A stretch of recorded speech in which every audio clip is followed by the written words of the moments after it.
Hey, it's me, the Matrix Refugee, and I realize it's been several days since my last update. Um,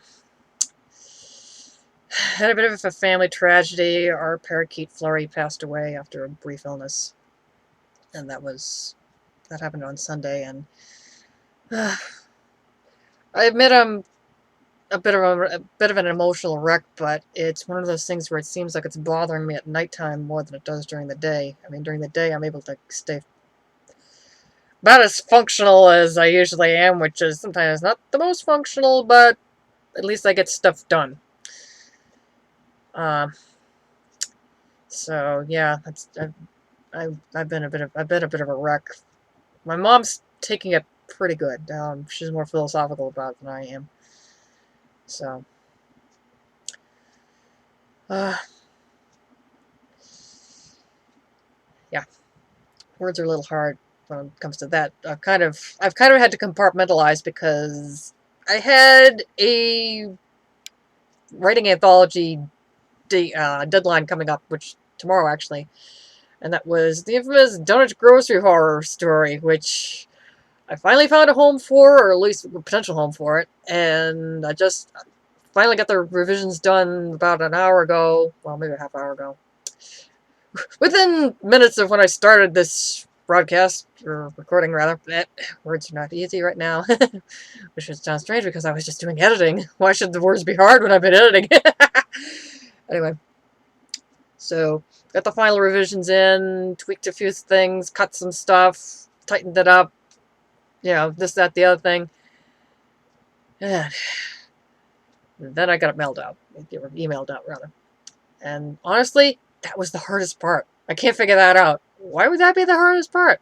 I don't know. All I gotta do is click a little button. There's one little button that's gonna be clicked, so I can send this thing out.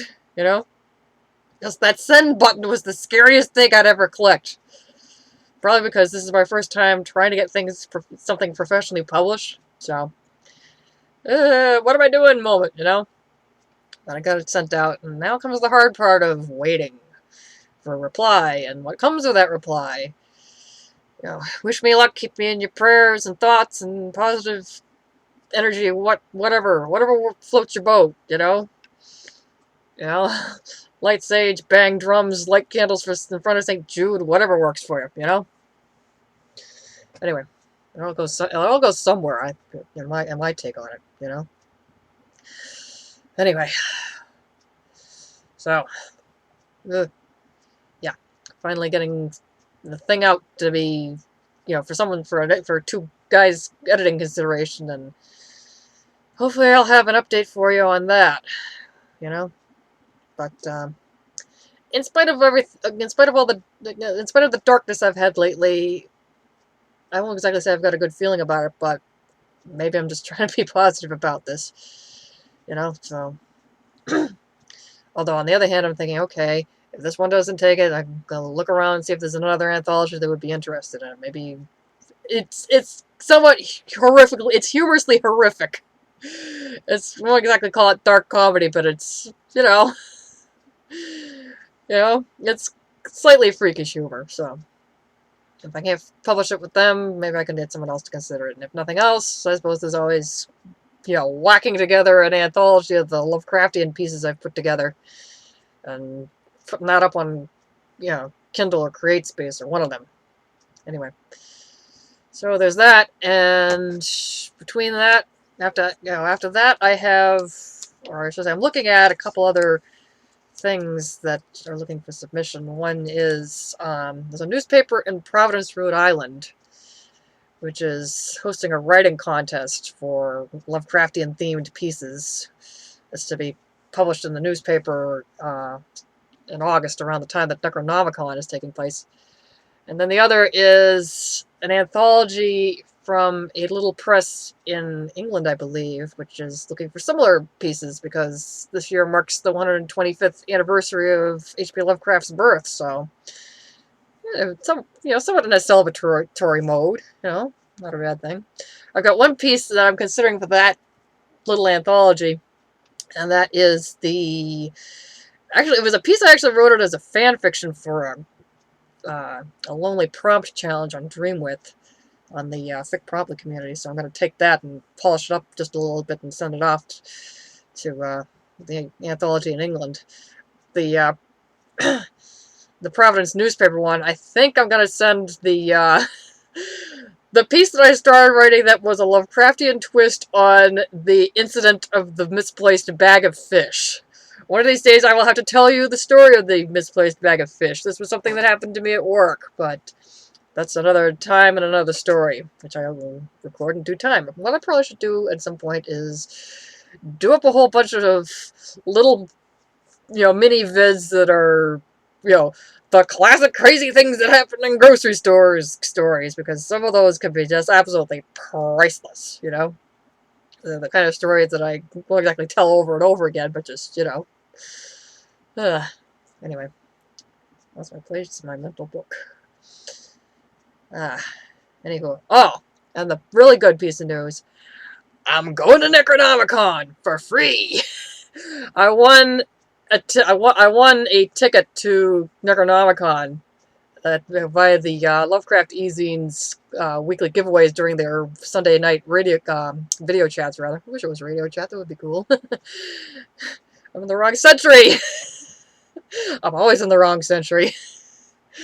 Anyway, that came as a total surprise. That was like, I figured, what do I get to lose, Either I win or I don't, Be cool if I won, but if it goes to someone else, yep, good for them. I don't exactly say it totally came as a shock, but I was like, I won! I won! Now I just gotta figure out my travel and or lodgings consideration, but my dad has offered to drive me down at least one day, or down and back, rather. But I want to spend at least one night there in Providence because I have this crazy notion on my bucket list that I wanted to spend the night in at least every state in the New England area, if not as many states in the 50 as I can. I don't think I'll get to all of them, but at least the ones that are within reasonable distance. And Rhode Island is not one of them that I've spent the night in. Almost, but it was something that didn't, it was a retreat or something that didn't pan out completely, so. But this should be interesting. I mean, this is something I've been planning on, looking forward to ever since I heard that this year was the next Necronomicon, because they only hold it every other year. I'd be curious to know why. Maybe it's a time planning, cost consideration. Okay, whatever. It's their event. They hold it when they want to hold it. So it's like this is gonna be cool because I've looked at the list of the events and whatnot, and it's like, wow, all kinds of cool stuff. Also, if my story does make it into that anthology that I just submitted to, apparently they're trying to get this out in time for Necronomicon, so for all I know, I could be going there, partly to shill for this anthology, which I don't mind doing, It's like, as long as you don't expect me to go on a book tour. No thanks. It's like, the idea of the book tours and the, whole bunch of author events idea, the Rockstar author tour thing, I don't know how else to call it.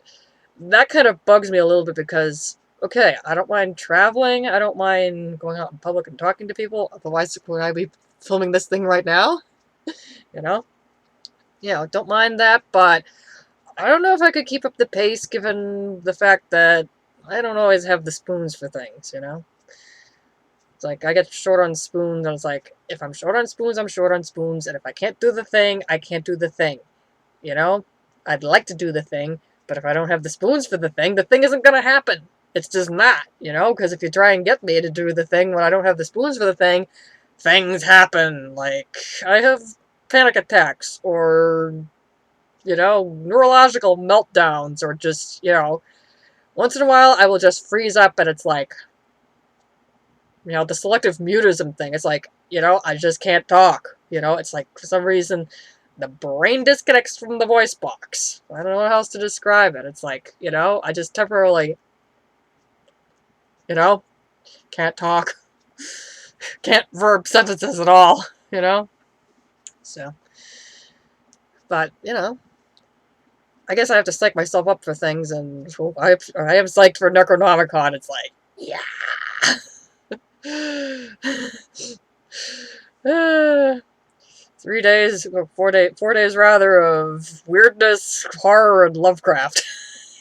You know, and I'm liking the sound of this convention because it's geared as a smaller convention. I mean, even though it's like very well known and whatnot, it's like they have a limited number of admissions, and so it's like, you know, if those are the admissions, those are the admissions. They're not letting anyone else in, you know, which keeps it from getting mobbed like, I don't know, some of the Comic Cons or whatnot, because sometimes those can turn into horror stories, not the good kind of horror stories, you know.